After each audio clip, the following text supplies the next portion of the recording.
It's time to make a safety video for rideshare drivers, delivery drivers. I'm going to give you some facts about my town, facts about what some of the most dangerous jobs are, give you some rideshare stuff, some food delivery, because they are very different. I'm going to give you some opinion, but also facts. It's time to do this video. Let's go. Now, with any kind of crime, there's going to be things that happen that are 100% avoidable or unavoidable. I'm sorry. Like, you can't predict. You could do the safest things ever when you're doing anything in life, food delivery, got some money in the back of a rideshare, a trip. At the end of the day, there are crimes and things that happen that just happen and that are out of our control 100%. And those are just unfortunate situations. And many of you guys have seen some of those in the news. Maybe you've even experienced things for yourself or friends and family. Those are just unfortunate. There's nothing we can do about them. But today's video is I'm gonna give you guys some tips. I'm going to give you things to think about, and I'm going to share some raw data with you guys as well. And let's get right into it. So let's go backwards a little bit. This video will be a little longer than it probably needs to be, but I'm going to share a lot with you guys. And I want you guys to be in the comments sharing what you guys think. But I started my gig life a little over 2 years ago, and I did rideshare first. I was an Uber passenger for about a year, and I needed and wanted to make some side money. And I said, ooh, okay, I got a car that is eligible. Let's do some rideshare, because I enjoyed it as a passenger. It was easy. So I started doing rideshare part-time. And I'll tell you what, I've picked up some crazy people. I picked up drunk people. I've put myself in one situation that I thought, one or two that I thought were a little sketchy. I'll share that story at the end. So stay for that. But rideshare and food delivery are very different, in my opinion, as far as safety. The numbers show that as well. You're going to put yourself in more dangerous situations doing rideshare because you actually have somebody physically, literally a hand, like an arm length away, could do something to you. And we've seen that. Doesn't happen often, but it happens, right? Plus, you're picking up people that might be inebriated. They might be arguing in the back. They're arguing with you. They don't agree about a mask mandate. They don't, whatever.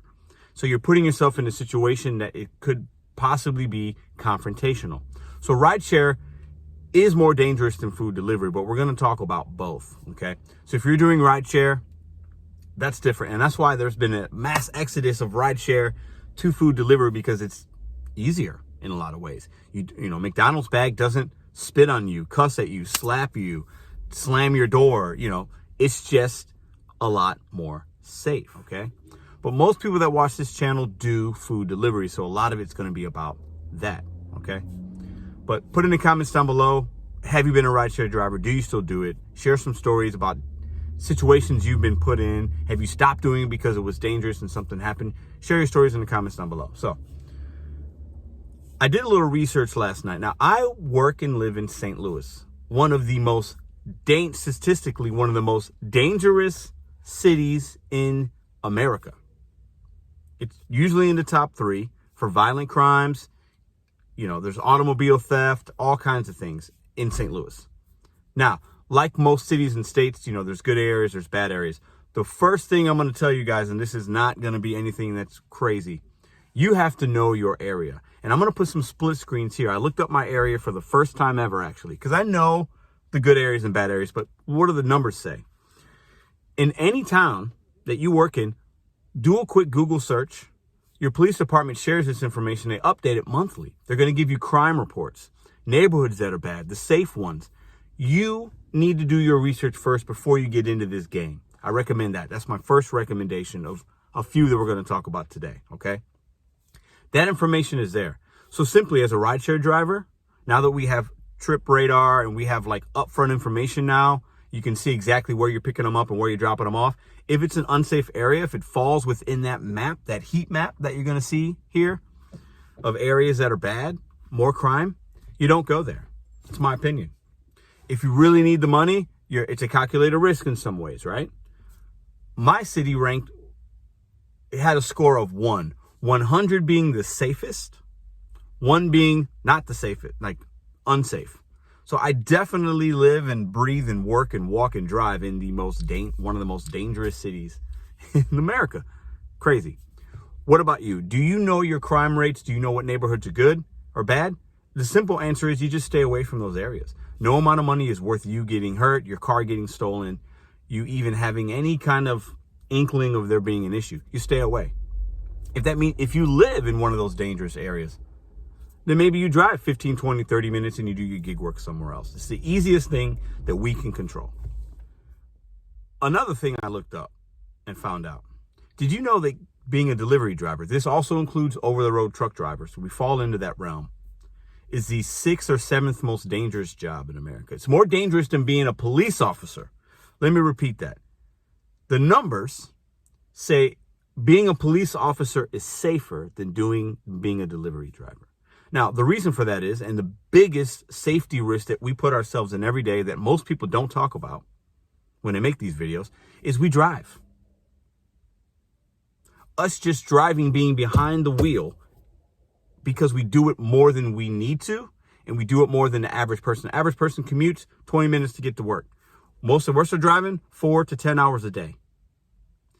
That's the real danger in this kind of work that we do. And we see the stories of people getting murdered. I don't do videos on that because it's sad, and I just don't want to make money off somebody else's. It's bad. But the most dangerous thing we do, I'm going to repeat that one more time before I share some more stats. The most dangerous thing we do, and we do it every day, is just get behind the wheel. You're going to be more likely to get in a fatal car accident, a car accident that hurts you, than you are to be part of some kind of violent crime. I think most of us know that. But the most dangerous thing we do is just we just drive. That's why it's the 7th most dangerous job, or 6th or 7th most dangerous job, depending on what outlet you look at. So we're already putting ourselves at more risk just from driving as much as we do. Getting in and out of parking lots, parking the car, getting out of the car in a busy intersection. We are putting ourselves in more random situations and possibilities of accidents and somebody hitting us or us hitting somebody driving through a red light when ours is green. That's really the most dangerous thing that we do.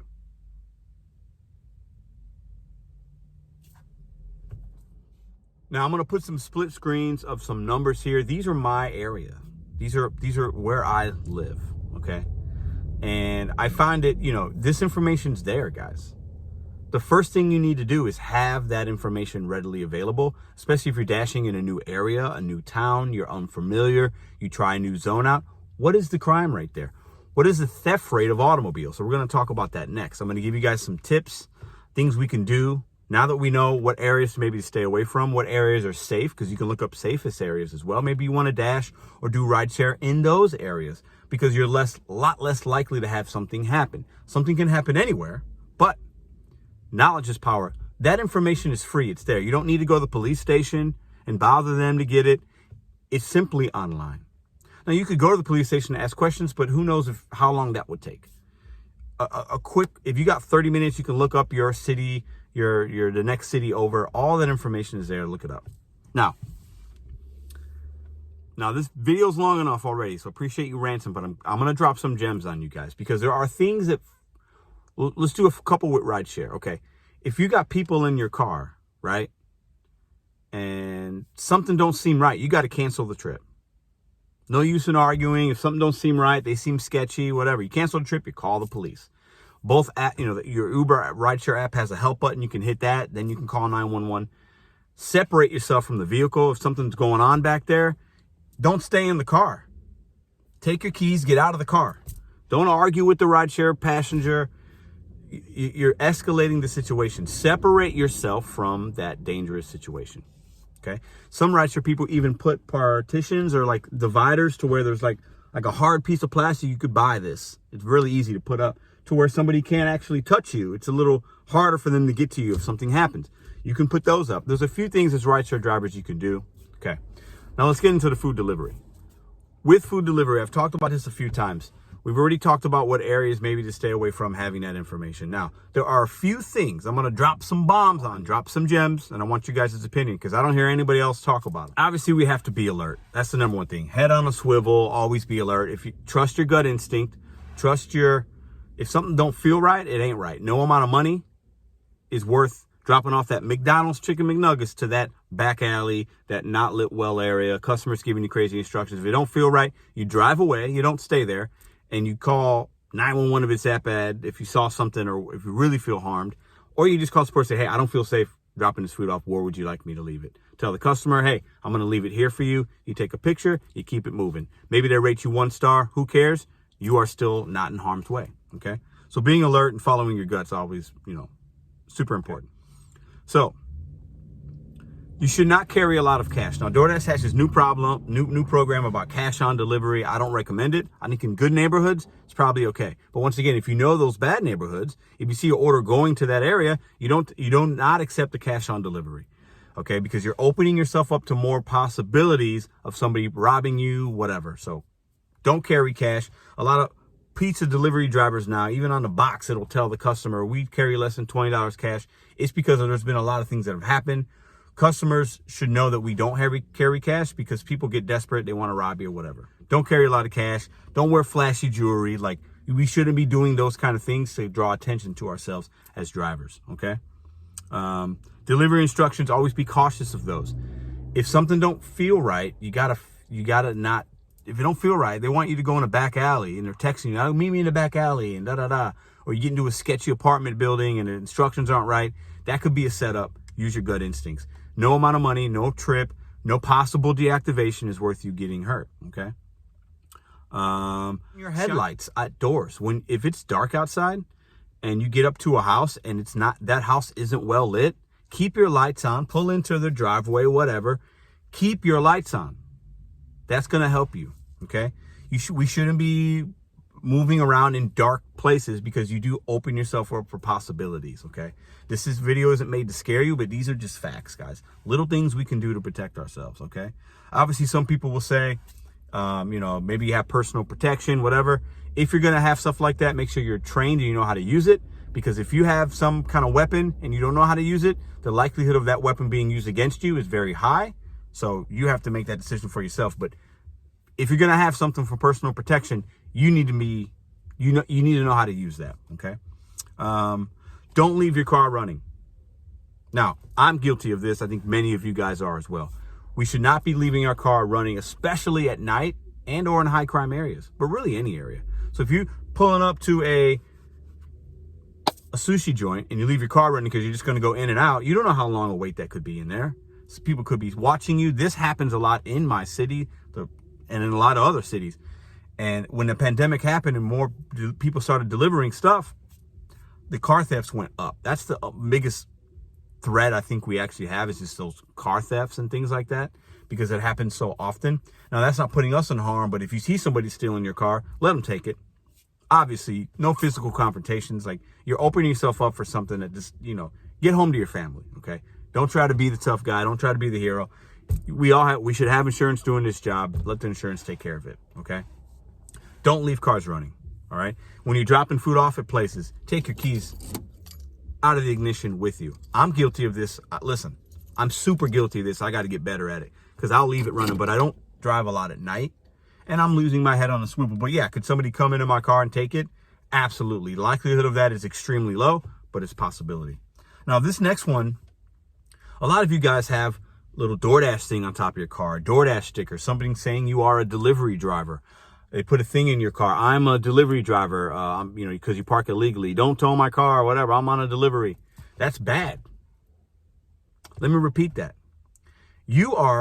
If you're in a not safe area, this is for you. You're promoting that you're a delivery driver. So you're promoting that maybe that key's in the ignition. You're promoting that maybe you have some cash. You're promoting that you're probably distracted. You're looking at your phone as you're trying to drop some delivery off. You're opening yourself up for possibilities. I don't have any of that stuff on my car. Okay. I just don't. I don't want somebody to know I'm doing deliveries unless they see me walking up to their house. Okay. I want to be stealth mode. I don't want a sign on my car saying I'm a delivery driver. That's putting a target possibility on you. Now, I know a lot of people won't agree with that, but police even say, like, I've looked up, it's not recommended. Now, the reason we have that is because we want to not get a $10 ticket, maybe because we park somewhere, or you want to show that you work for DoorDash. We're working for Domino's and Pizza Hut with the thing up top. Like, we don't need that. And a lot of drivers don't even have that anyway. That's an old way of doing business, okay? It just is. So if you having that sign on your car saying, I'm a delivery driver, and you're in a bad area, whatever, it's worth not getting a $10 parking ticket, that's cool. I'd rather get a $10 parking ticket than have somebody try to do something crazy to me. And really, as we wind this up, because I know this is super long, but I'm giving you guys my opinion with some facts. Obviously, we need to have a flashlight. We should have an emergency kit in our car. Whether you do food delivery or not, you should have these things, okay? You should have these types of things in case you need them in case of an emergency. Also, you should let family and friends know when you're out doing gig work, especially if you're doing it at night. The crime rates in my city, at least, and in most, from what I've seen, they go up at night. As soon as the night, that's when it happens. You're more likely to have your car stolen, to be robbed, to have somebody attack you physically at nighttime, okay? So you got to have somebody know where you're at all times, even during the day, but especially at night. If you're dashing, send a quick text to your husband, your wife, your kids, your aunt, your uncle, your mom, your dad, your friend. Hey, I'm over in this neighborhood right now. I just picked up from this McDonald's. If something happens, you have somebody else out there knowing where you're at. If you pull up to a house and it's dark, but you still want to take it up to that door and you don't feel right, but you're not trusting your gut and you're like, it's fine. Because most of the time it's going to be. I don't want to scare you guys. Get on the phone. Like, you're on the phone with somebody. Put them on speaker. People can see and hear that you have somebody that knows where you're at. They can use your ping location, right? Like, and you can still look around at things.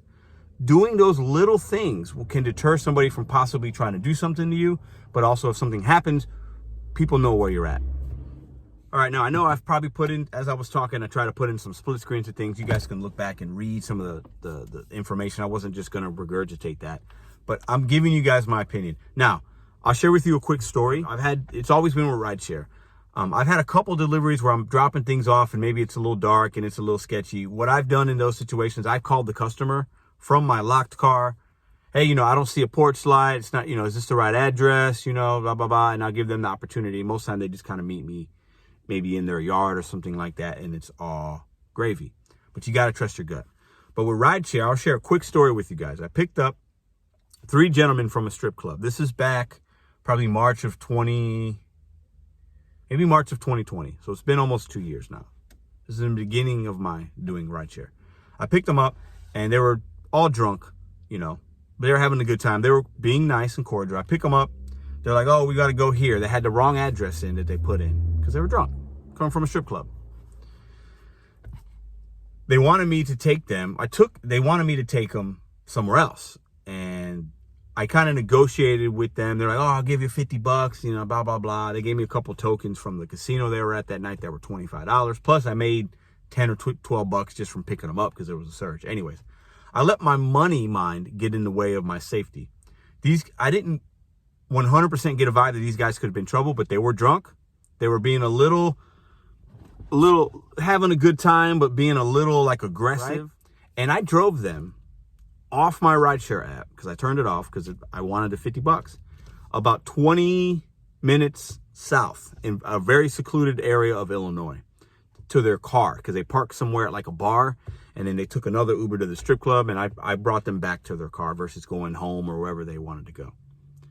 Not cool. Those guys could have done some harm to me if they wanted to, or this conversation we had could have gone sideways. We could have had a whatever. They knocked me out. They leave me bloody on the street. Possible. Highly unlikely, but possible. But I let my money mind get in the way of like my gut. I'll never do something like that again. No amount of money is worth your safety, your bodily harm, whatever. And we see these stories that happen and they're not, I'm going to say this again. It's crazy that these things happen. And I feel horrible for these families and it's, I don't speak on it because it's tragic. It's a tragedy. Most of us aren't going to fall into that. Most of us are going to be unsafe by simply driving. And I want us to remember that. And we're going to continue to drive. I'm going to continue to drive. But that is actually the most unsafe thing that we do. And that's the thing that puts us at the most risk. It's just us driving and then maybe not listening to our instincts. Okay? Sorry for the long ranty video. Y'all know me. And some of y'all like that. Some of the things I said today you might not agree with. A lot of things we could add to this. I want you guys to add things in the comments. Okay, I've seen other videos been made, but I haven't seen all the topics discussed, and I've seen some really good safety videos. But at the end of the day, you are responsible for your safety. Tragic things can happen. Stay away from areas that are bad, that have high crime. Look up right now, today. Look up the crime rates in your city and town. Maybe they'll surprise you. You should know these already, because if you live in a town long enough, you know the bad areas and the good areas. Don't go to those areas. You're maximizing the possibility of something happening by delivering there, picking up somebody there, dropping somebody off. Also, if there's a confrontation with a customer, you leave. You don't engage in a confrontation. We are in our car a lot. We got the keys. We have the control. You drive away. You don't argue with a passenger. If you drop a food off and they're like, oh, they're arguing with you, you simply walk away, turn your ignition on, and you get away as quickly as possible. These are things we can control. Literally almost 100% of the time. But I want to remind you guys, this isn't to scare you. It's not, but we have to think about these things. And maybe right now you're somebody that didn't think about, oh, yeah, I am promoting I'm driving for Doordash. And I got my gold necklace on. And I'm distracted when I'm walking up to dark houses. Like, these are behaviors you can change. Maybe I do leave my car running on a lot. Maybe I do turn my lights off when I roll up to a house that's dark. Leave your lights on. The more light, the better. Okay? Safety experts recommend that. So maybe some of those little tips and tricks I just gave you can use today to keep yourself safer. But at the end of the day, we have personal responsibility to be safe for ourselves, to get home to our family, our friends, whatever, our loved ones, when your shift is over. And if you really feel unsafe, if you're in a bad neighborhood, if something's happened to you, stop using the apps. Stop using the apps. You can control that. But what we can't control is just these random acts of violence and crime and things like that. But sometimes when these things happen to people, they're not disengaging. They didn't trust their gut, and it's sad. Don't be that person.